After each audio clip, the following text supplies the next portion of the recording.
Bonjour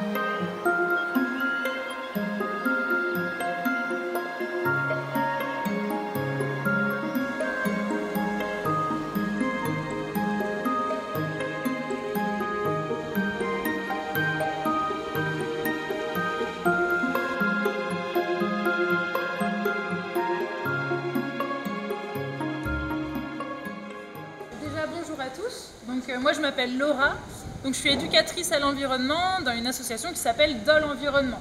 Donc pour ceux qui ne connaissent pas, on fait de la sensibilisation et de l'éducation à l'environnement.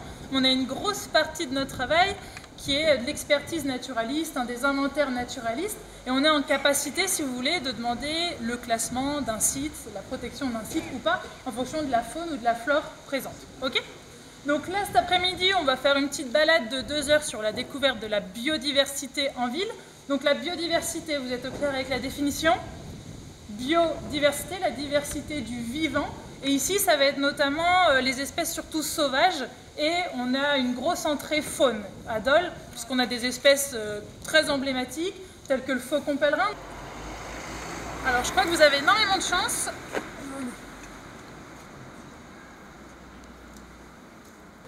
Donc nous avons ici à Dole un couple de faucons pèlerins. Ça fait partie de quelle famille? Est-ce que vous savez? Les rapaces. Alors la définition du rapace, ça va être un oiseau qui mange d'autres animaux, d'accord? Qui est carnivore. Donc notre couple de faucons pèlerins, il a une histoire un petit peu particulière à Dole. Je ne sais pas si vous savez, mais il n'est pas arrivé ici totalement par hasard. En fait, on a eu un souci dans les années 2000-2010, c'est que la ville de Dole était envahie par les pigeons. Le souci avec les pigeons, c'est qu'ils font énormément de fientes. Et leur fiente, elle est un petit peu acide, un petit peu érosive. Et donc, le monument que vous avez devant vous, la collégiale, est classé monument historique de France. Donc dans les années 2010, le gros souci, c'est que les fientes commençaient à abîmer la collégiale. Donc il a fallu trouver une solution, trouver quelque chose pour éradiquer cette population de pigeons. Et depuis 2014, donc c'est le même couple qui est présent à Dole, contrairement à d'autres oiseaux, le couple dure dans le temps. Et chaque année, il y a entre 2 à 3 jeunes qui sortent du nid. Voilà. Donc ça, c'est vraiment une richesse de la ville, parce que ce n'est pas toutes les villes qui ont la capacité d'accueillir un couple de faucons pèlerins. Et moi, j'ai déjà eu des témoignages de personnes qui m'ont dit « Mais c'est vrai que depuis 2015, il y a beaucoup moins de pigeons, quoi. On en voit beaucoup moins. » Bon, alors du coup, ils ont compris où se cacher pour ne pas se faire manger. Mais ça, c'est un autre souci, mais il y en a quand même beaucoup moins.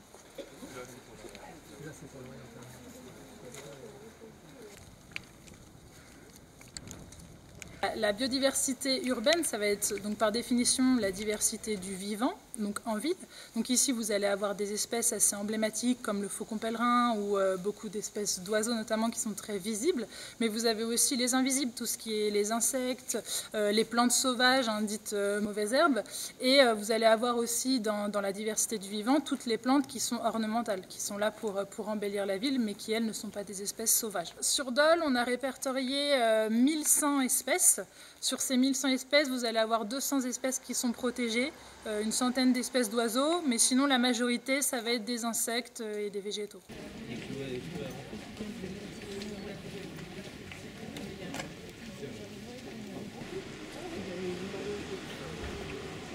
Donc pourquoi je vous arrête ici? C'est parce que vous avez juste ici des nids artificiels qui ont été installés, puisque les hirondelles sont des espèces aussi menacées. À votre avis, pourquoi? Il y a plusieurs raisons qui font que les espèces, il y a de moins en moins d'hirondelles.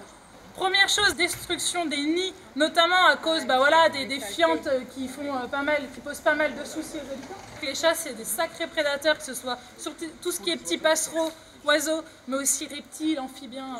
C'est un vrai souci puisque c'est une espèce domestique qui est dans le milieu sauvage, donc c'est un souci. Ouais. La principale raison, ça va être le manque de nourriture à cause des insecticides évidemment, et également le dérèglement climatique qui va rendre leur traversée du Sahara très compliquée. Voilà.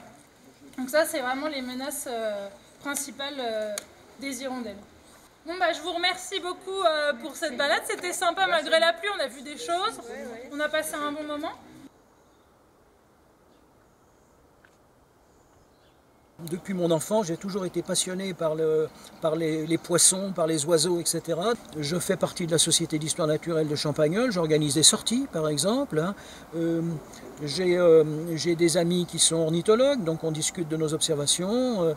J'ai été amené à visiter cet endroit, je crois en 2001 ou 2002, c'était au mois d'août, il y avait une circulation très importante sur l'avenue du Maréchal Juin. Et puis en arrivant ici, j'ai été saisi par la tranquillité du lieu. Il y avait des merles qui trottaient un peu partout. Et donc ça nous a vraiment intéressés. La première année que nous étions là, on a eu la surprise d'observer au printemps un chevreuil qui venait de la forêt de Chaux et qui est resté un mois de temps dans les terrains qui sont derrière moi là. Vous connaissez déjà un petit peu Dole? Oui, un petit peu, oui. D'accord. Quand on est sur le pont de la Corniche et qu'on voit l'église qui est au-dessus, l'église de la Bugue, on voit une bande d'arbres vertes là, et donc ma maison elle est dans cette bande-là. Mais alors pourquoi c'est tranquille?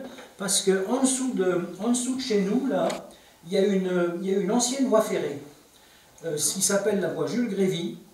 Une voie ferrée, ça ne se traverse pas facilement. On peut pas mettre des chemins tous les 10 mètres pour traverser la voie ferrée. Donc ça fait une sorte d'isolation. Et donc maintenant, elle s'est arrêtée, il n'y a plus de train. Et il y a le projet de transformer ça en voie verte. Mais il n'empêche que pour l'instant, cette voie ferrée, elle est à l'abandon. Il y a des ronces, il y a des tas de trucs. Et ça permet quand même la circulation de pas mal de bestioles. On appelle ça un corridor, quoi. Hein, c'est-à-dire qu'il y a des serpents, des renards, des trucs qui peuvent passer. Oui. Quand ça sera en voie verte, ça serait bien qu'il y ait encore des buissons, des trucs, pour qu'il y ait quand même une possibilité de circulation d'animaux.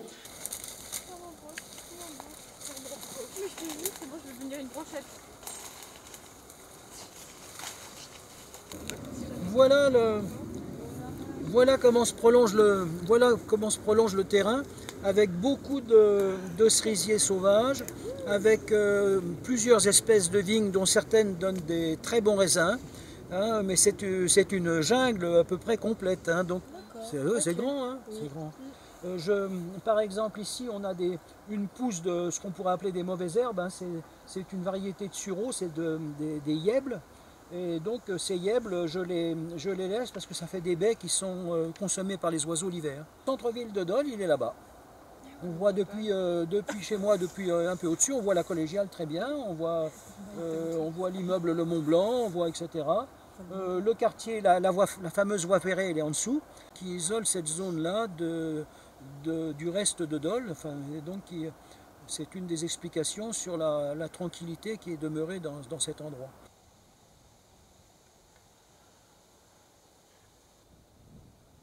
Le Grand Dole est opérateur Natura 2000 de 2 sites sur son territoire. Le site Natura 2000 de la forêt de Chaux, sur 22 000 hectares. Et puis le site Natura 2000 du massif de la Serre, sur un peu plus de 4 000 hectares. Nous avons aussi un réseau de pelouses sèches qui se situe principalement sur des collines autour de Dole. Donc le Mont Roland, le Mont Joli et la pelouse des Rangs Archelange. Tout ça, ça représente à peu près 45 hectares, ces 3 sites. En fait, les élus du Grand Dole ont décidé de réfléchir à des solutions alternatives au broyage pour mieux prendre en compte dans la gestion courante la protection de la biodiversité. Donc on a remis en pâturage finalement progressivement ces sites-là. Le Grand Dole a par ailleurs investi dans du matériel pastoral parce qu'il faut bien monter des clôtures même temporairement. C'est occupé également des problématiques liées à l'abreuvement des bêtes, enfin, ce genre de choses. Nous travaillons avec 2 éleveurs de brebis, parmi lesquels Adrien Gillot, qui exploite le Mont Roland et le Mont Joli. Avec Adrien, on travaille d'une façon relativement simple et directe, c'est-à-dire que lui a un cahier des charges, hein. Il s'engage à faire pâturer ses bêtes évidemment, à l'entretien des clôtures qui ne lui appartiennent pas, hein, mais il a en charge l'entretien des clôtures, l'entretien des parcs plus généralement, sur des opérations de gestion courante agricole. Ce qu'il faut bien comprendre, c'est qu'on ne peut pas rouvrir de but en blanc ces sites-là, parce que ça serait trop traumatisant pour la faune et la flore. Donc c'est une réouverture progressive au fil des années. Et puis ça correspond aussi à une montée en charge sur l'exploitation, c'est-à-dire qu'il faut que l'éleveur ait un nombre suffisant de bêtes pour pouvoir pâturer correctement les parcs. L'enjeu, c'est que les sites restent ouverts sans trop impacter non plus. Alors, c'est pas de surpâturage, pas trop de brebis, mettre assez de brebis. Puis tout en laissant les sites ouverts au public, car il y a beaucoup de chemins de randonnée. Et cela évite, avant sur Dole par exemple, il y avait une activité de broyeur faite une fois par an. Maintenant, il n'y a plus, cet aspect financier n'apparaît plus. Et à l'heure d'aujourd'hui, avec les subventions et tout, qui nous ont aidés pour le montage de clôture, là, l'éleveur, moi je ne coûte plus rien à la commune en fait. Ben, mon intérêt c'est que moi j'avais pas assez pour mes bêtes, puis que la terre, sur des terres comme ça, des terres à cailloux, tout ça, c'est de la terre à moutons. Il y a quelques années, des années en arrière, les éleveurs de moutons venaient déjà sur ces terres-là en fait. Les bêtes vont bientôt partir là, on va arriver sur les activités de broyage. Moi je vais commencer par faire mon broyage que j'ai de base, je vais entretenir mes clôtures, faire mes lisières de clôture et tout. Et après on voit avec M. Chaput qui passe sur le site, et c'est là qu'on voit sur quelle partie on va intervenir et comment on va intervenir.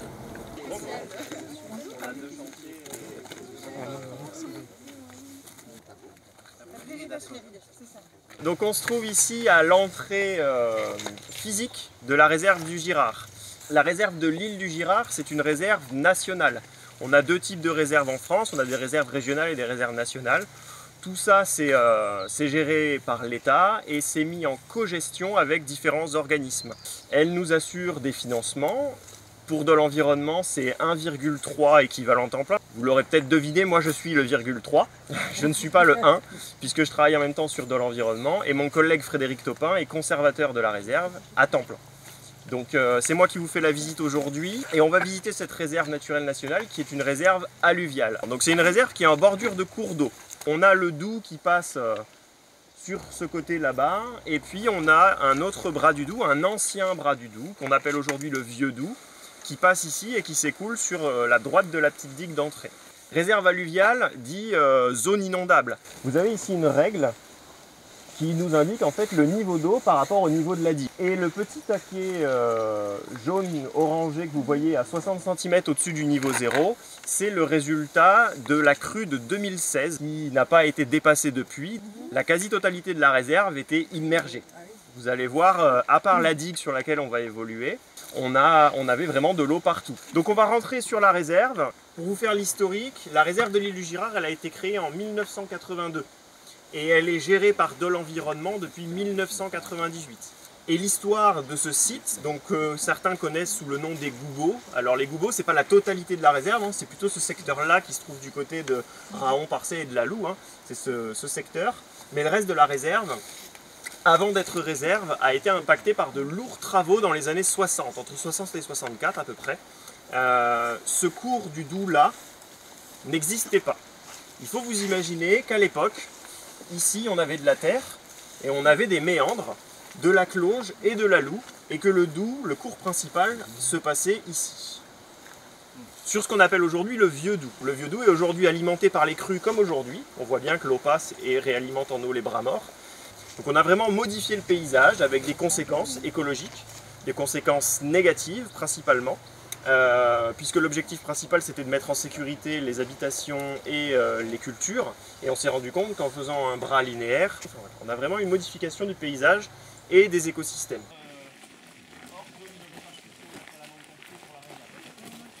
On a du pâturage équin, donc des chevaux, qui sont là-bas. Donc ce sont des Konik Polski, une race de chevaux rustiques polonaises, issus des Przewalski, hein, des chevaux des Landes de Mongolie. Donc ils nous servent sur la réserve principalement à réouvrir des milieux ou à entretenir des milieux pour éviter d'y passer mécaniquement.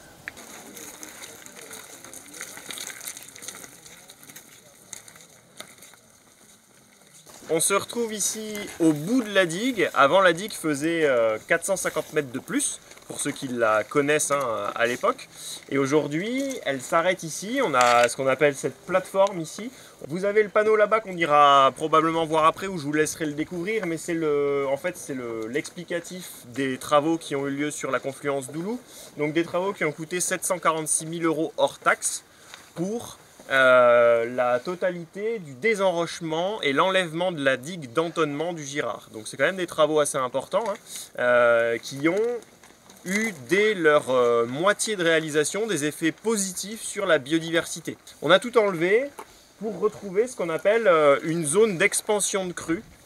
C'est-à-dire que quand le niveau de l'eau monte, comme on voit là-bas, hein, vous avez le Doubs et la Loue qui se jettent derrière nous, quand le niveau de l'eau monte, pour des quantités et des volumes d'eau égales, à l'époque, c'était contraint entre deux digues et deux enrochements, donc le niveau pour un gros volume montait très vite. Aujourd'hui, pour le volume égal, on a une surface beaucoup plus large où l'eau peut s'exprimer, donc le niveau, une fois qu'il s'est étendu sur la réserve, sur cette zone d'expansion, eh ben, le niveau s'arrête de monter finalement et la crue est pas stoppée mais canalisée sur tout cet espace-là. Ça met en protection les villages qui sont en amont et en aval de la réserve et les préserve pour partie des inondations dues aux crues directes du cours d'eau. Alors on a retrouvé des grèves, on a retrouvé des espèces de plages sur lesquelles la rivière dépose des matériaux. Donc dans une courbure, la rivière, elle a un côté où elle érode, un côté où elle dépose. Le côté où elle dépose, ça devient une grève et le côté où elle érode, ça devient une berge abrupte. Eh ben, on a 3 oiseaux protégés migrateurs qui ne pouvaient pas nicher sur la réserve puisque ces milieux avaient quasiment disparu et qui aujourd'hui retrouvent des habitats favorables. L'hirondelle de rivage et le guêpier d'Europe qui nichent dans les berges abruptes, qui font des terriers, et le petit gravelot qui lui est un petit limicole, un tout petit oiseau qui niche au sol, qui fait ses œufs sur les plages de galets. Donc super positif pour ces 3 oiseaux, ils ont retrouvé des habitats de nidification au sein même de la réserve. Où est la Loue, où est le Doubs? Loup. Et le Doubs ici. Loue, Doubs. Doudou. On est d'accord. Donc on est vraiment à ce qu'on appelle la réunion des deux rivières, une confluence. Ici on a des traces de castors. Alors, ça sent pas trop, ça sent pas du tout même, mais on a un ancien dépôt de castoreum ici, donc c'est le castor qui vient et qui avec ses pattes arrière et sa queue va marquer son territoire. Et puis on a ici des restes de rongement et on voit ici la trace des dents. Donc ça c'est vraiment pas du ragondin, il n'y a que le castor qui mange l'écorce des arbres et des bouts de bois. Et on voit bien là un reste de rongement de castor. Donc il est venu casser la croûte ici. Donc voilà, trace et indice de présence de castor qui vient s'alimenter sur la réserve. C'est probablement, même certainement, la famille de castors qui vit sur la Cloge, un tout petit peu plus en amont de la confluence avec la Loue.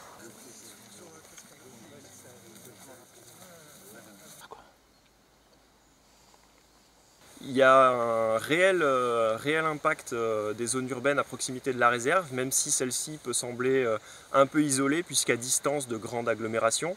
Le premier impact de ces zones urbanisées, c'est d'abord la pollution par les déchets. On se retrouve finalement en période de crue à avoir des dépôts de déchets absolument catastrophiques sur de nombreux bras morts de la réserve pour lesquels il faudrait et il faut intervenir et exporter toute cette matière-là en déchetterie. Et puis deuxième gros impact, c'est la pollution chimique, puisqu'on a de nombreuses industries qui ne jouent pas encore totalement le jeu de la décontamination, ou en tout cas on hérite peut-être aussi des dépôts des années passées. Et on a sur les bras morts de la réserve, principalement dans les limons qui sont au fond des mortes, des quantités de métaux lourds assez significatives. Le dérèglement climatique sur l'île du Girard est finalement peu perceptible à petite échelle. Par contre, on a une réserve qui a maintenant plus de 30 ans et on constate notamment sur les populations d'oiseaux, mais pas que, aussi les insectes, une montée des espèces dites du sud de la France et une raréfaction ou une diminution des espèces plus locales ou en tout cas plus accoutumées à nos climats d'habitude. Sur le long terme, on pense que l'augmentation des sécheresses devient quelque chose d'assez significatif. Ça fait déjà plusieurs années qu'on constate qu'on est tous les étés en sécheresse et cette diminution de la ressource en eau va représenter, à mon avis, dans un futur assez proche, une des problématiques majeures sur nos espaces qui étaient, il y a encore quelques années, des zones riches et diversifiées dues à ces zones humides qui restaient réellement humides toute l'année.